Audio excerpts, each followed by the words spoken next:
Tell, if you don't mind, about when you were an employee back in the day. You'd line your desk with coffee cups and the impact it had on you finding out how those were being cleaned. Sure. This was my first job out of graduate school. So I was a programmer in a 30-person startup and working hard and doing all-nighters and drinking lots of coffee. And then I would, my coffee cups would kind of pile up. And every week or so, the janitor would clean them all, and I'd have 20 new cups, and cycle would go on. And one morning I came in very early to the office, like 4:30, and I went into the bathroom, and there was my CEO, and he's washing coffee cups. And I was like, "Beery, are you washing my coffee cups?" And he said, "Yes." And I said, "Have you been doing that all year?" I mean, I was kind of slow. It's early in the morning. And he said, "Yes." And I'm like, "Why?" And he said, "Well, you do so much for us, and this is the one thing I can do for you." And so it made me really kind of touches you now. We've been talking about the lesson of servant leadership, of serving the people as the model of leadership, and that was his model. Now, unfortunately, later I realized that leadership's more complicated because we were willing to follow him anywhere. And unfortunately, he had us build a product that nobody ever used. And the company went bankrupt.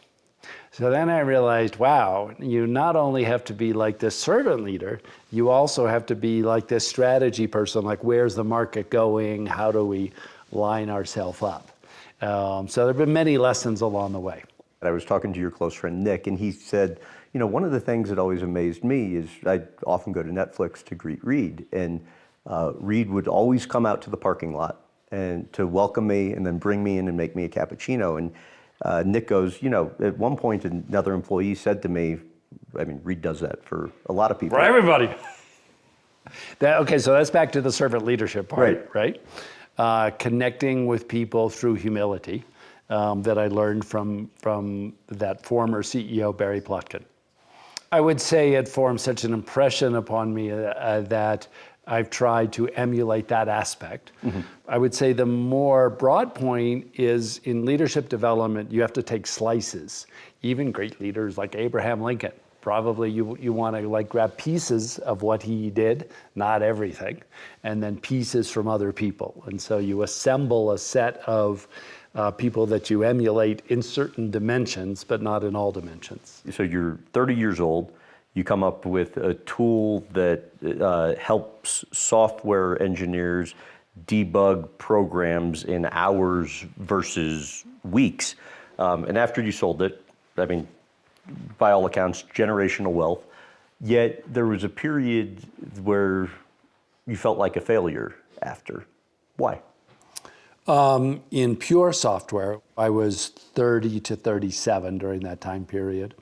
I worked really hard, but ultimately wasn't able to be a good enough sales executive to really understand how companies sold to other companies. So we had really good products, but our sales force, I was ineffective at leading or finding head of sales. So I had a new head of sales every year for 6 years in a row. And yet, despite that, we doubled sales every year. But ultimately that led to us selling to another company. So as you said, it worked out good financially, but I was properly self-regarded myself as a failure in that dimension. So we had good products, but I was not a good CEO in total. Failure to the point of you were beating yourself up pretty bad about it? I had no suicidal thoughts, but I was always tried to be an honest self-reflection, and the company could have been much greater and better, and that was on me. When you're beating yourself up in a situation like that, what does that look like for you? Probably beating myself up's not the right metaphor because it feels emotional and painful, as opposed to self-improvement oriented and self-aware.